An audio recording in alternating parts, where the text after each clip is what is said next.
The main purpose of that title is for me to grab your attention. I didn't actually add up the value of my collection altogether, but I'm gonna tell you that's why I think it is worth around, and I will show you all a few pieces from it in a second to show y'all what I'm talking about. But I'm gonna show you all how I went from $1 to being able to buy the pieces that I now own and basically expanding my collection to what I think is around $5,000. Now, I'm not trying to flex this number as if it's something amazing, because I know people have way bigger collections, and know some of y'all, this is for people that I feel like are starting out a collection and want to know how to grow it. And you know, I mainly got this title to engage with y'all so you guys can see what I'm about. I started with pretty much almost nothing, and I had to work my way up to be able to buy the things I want. And again, this is not to like flex, but I will be showing you all a few of the pieces that I own to show you all like what I've been able to get and show you how you guys can do that too. Just sort of like the lead by example, if you know what I mean. I'm not trying to like just flex my possessions or show you all what I have and you don't, because that's the most annoying thing in the world to me. But I'm gonna show you all in a second because I want to show you all what I'm about. So this first piece, Burberry shoulder bag, and you know, I got this for a relatively low price, and I'll get into that later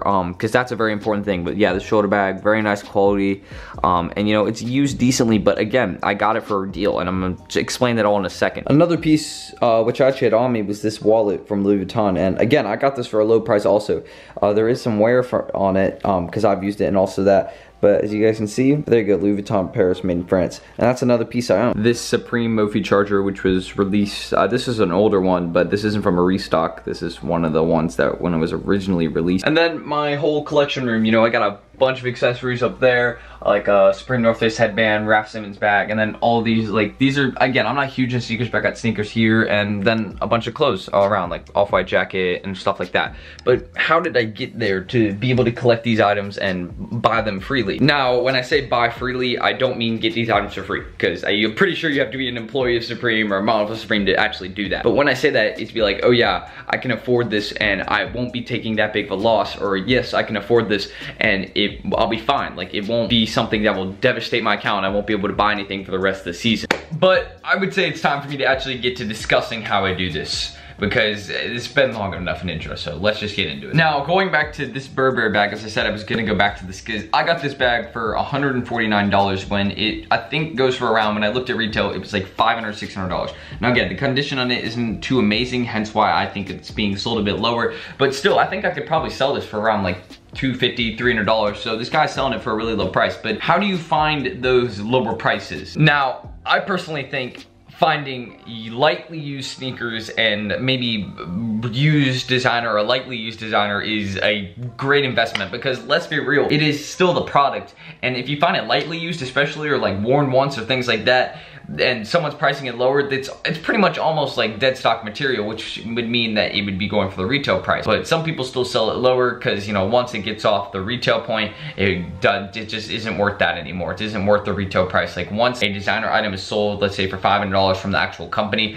and then that person would try to sell for $500, it just wouldn't work. Even if it was the same quality, it would just be very hard to get the same price out of it. But I got this off Instagram from a page that was just selling this. I legit checked it, and it's all good. You know, the guy sells legit stuff. He has a lot of followers, and it's just finding those right Instagram pages. Honestly, just look through the hashtags, look through like hashtag designer, just look through like Louis Vuitton, all those things, and look for those pages that are selling legit pre-owned and authentic items, and make sure that they have a lot of like references and people that are like, oh yeah, this is legit.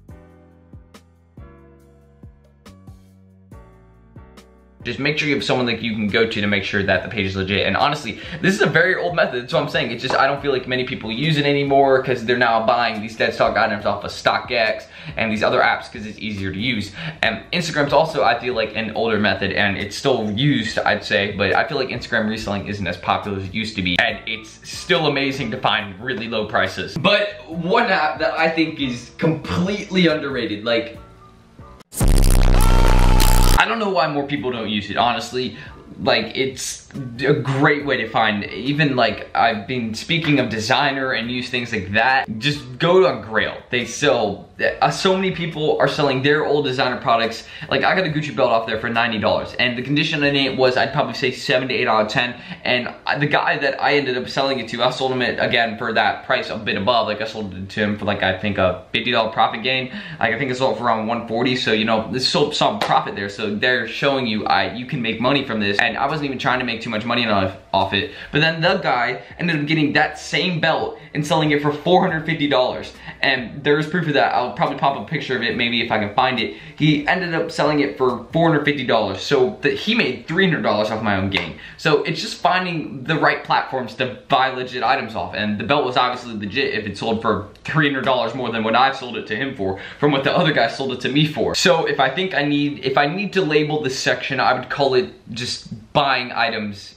at the right market price. Just finding the market when it's low. And this can go with Supreme items and streetwear items, and you can make a lot of money from this. Just finding items that are slept on. And obviously this is hard. It's hard to determine items that are slept on. But if you can just look at it right and understand, like, yeah, this is actually very important and Supreme's doing this, or yeah, this is a big collaboration and Bape's doing this, you can make a lot of money off it. Now, I'm not saying you need to go for the obvious, like, super rare, like, let's say the super rare Yeezy release. I'm not saying you need to go for that, because everyone knows that's gonna sell. And I'm not saying you need to go for the super expensive Supreme collaboration like Supreme Louis Vuitton to make some money. That's not how it works. You can even find these smaller collaborations. Like I said, this collaboration was gonna be slept on, Supreme and the Killer movie. I said it was gonna be very profitable. I said the deck was gonna go for around 20, and there was people telling me that you're insane for thinking that. But look at the prices on it now. I mean, you can tell me what you want, but there's the fact right there. It's selling for more now, and it was very slept on, and a lot of people, you know, it sold out in like 30-40 seconds, and now it's going for a price that you wouldn't expect a 30-40 second item to sell out at. Like, you wouldn't expect it to resell for that much to be selling out, and that slow, to just say relatively. So here's how I find what collaborations from Supreme or Bape are slept on. I do research on the company. Now, obviously, that's probably obvious enough, but I want to know what this company has done. Now, the reason I said the Killer was going to be such a big deal is because the Killer apparently was one of the most influential hip-hop like influences, like as a movie. It was one of the most like popular used like samples and influences and albums. Like there was a lot of people using like references from it and the albums in like the early 2000s and late 90s. And thinking of that, you know, that's pretty big, I would say, having a New York hip-hop influence and, you know, Supreme New York just sort of fit that together there. Now, it doesn't mean that everybody will know that. Like, why would, you know, that matter? Like, not everyone's gonna research the Supreme Killer and be like, oh, it influenced a couple albums, it's gonna resell for a bunch. But design is also important. If it doesn't look good, completely throw out any of the research you're doing. Take it to that door and walk it out of there, because if it looks bad, it doesn't matter. Unless it's just a company like the Supreme North Face, Comme des Garçons, or anything else like that, it has to look a certain way. Like if it's with a big brand, then I guess that can be an exception. But if it's with a smaller thing, like, oh, what's the Killer? Like, you've never heard of that movie before. Then if it was badly designed, which this movie actually had a really good design, I think, and Supreme did a really good job of designing it, credits to them. But let's say if it looked a lot worse, I think that would have hurt the resale a bit. But why is it still reselling for the same amount that it is right now? Well, I can tell you this, it's also the type of collaboration. See, Supreme movie collaborations do really well. And I don't think most people do that. Like, oh, I don't know this movie, but yet you gotta think of it. Supreme movie collaborations, hypebeasts are crazy for them. So if it's a movie collaboration, just know, you gotta know the types of collaborations that do well. So a movie collaboration is instantly, if people aren't looking at it, buy it, because people are probably sleeping, especially if it's a movie that has to do with like action, like The Killer or something like that, it's gonna do well. So just think of that. If it's a movie collaboration, it's gonna do well. If it's another collaboration with a big streetwear brand, it's gonna do well. Just think of it in general, like separate the types of collaborations into categories, and you'll be able to find easily what works and what doesn't work for resale. But finding slept on items aside from collaborations is a lot harder.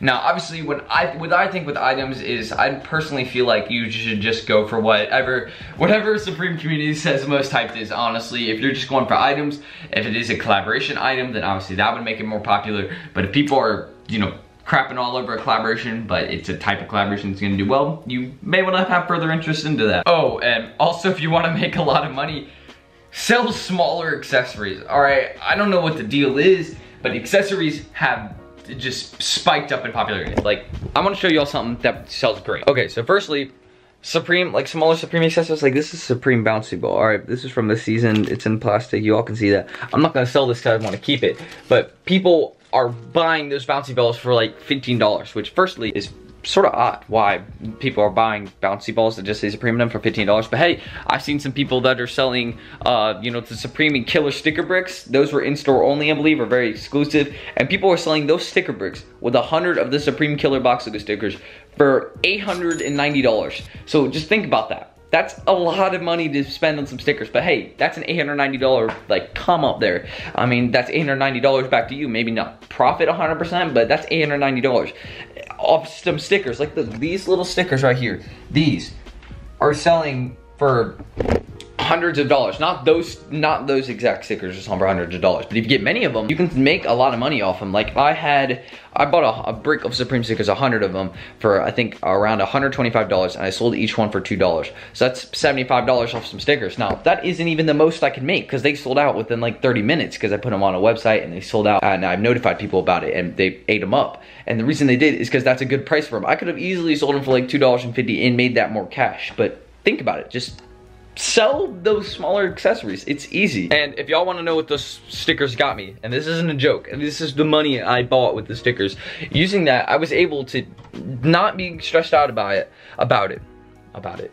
Buy this Supreme Damien Hirst box logo. Now this isn't one of like the more crazy Supreme box logos, but this is one of my favorites, and it's actually I think my second favorite, and I was able to get this comfortably off money I made with stickers. Now how are you gonna explain that to somebody that you bought a $300 t-shirt, $400 t-shirt by selling stickers?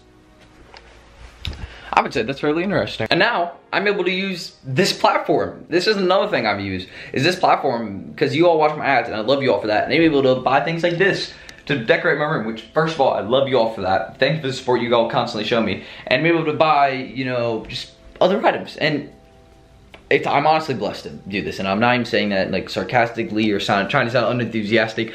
I'm trying to sound enthusiastic this whole video, but thank you all for giving me this opportunity, and I'm gonna keep working on it. But if you all want an explanation for why I made this video, it's because I wanted to honestly share it with y'all, because that's what I did.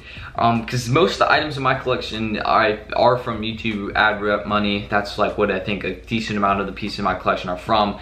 And then the rest of them were from hardworking and selling things like stickers and small accessories, because that's what people like now. And just sell the smaller items and sell those maybe. Even if you only sell one Supreme sticker for a $75, not a $75 profit, a 75-cent profit. You sell one sticker for 75-cent profit. What are you gonna do with 75 cents? Sell 10 of those, $7.50, sell 100 of them, $75. You see what I'm going there? 1,000, that's $750 off some stickers. Now, how you get your hands on 1,000 Supreme stickers, I don't know, but you get, I'm going there. Like, that's a smaller profit margin. You can make $1 off each one, or $1.50 off each one easy, and that's a lot more money. It's $150 off 100 stickers. Pretty good profit margin if you ask me, and I just want to share this all with you, because I want to make sure you guys can make it in the reselling game, and there is still room for it, even though people say reselling is dead, and I personally say that fairly often. It's not as live as it used to be, but these are things that I use, that because these methods are very much still alive. And I say, you know, the traditional methods of reselling are, you know, fairly like online reselling, and in-person reselling isn't as live as it used to be, but these methods I would say are definitely still alive. And I just want to make this video for helping you out. So thank you all for watching. Subscribe if you're new, drop a like. That's it. Thank you all. Peace out.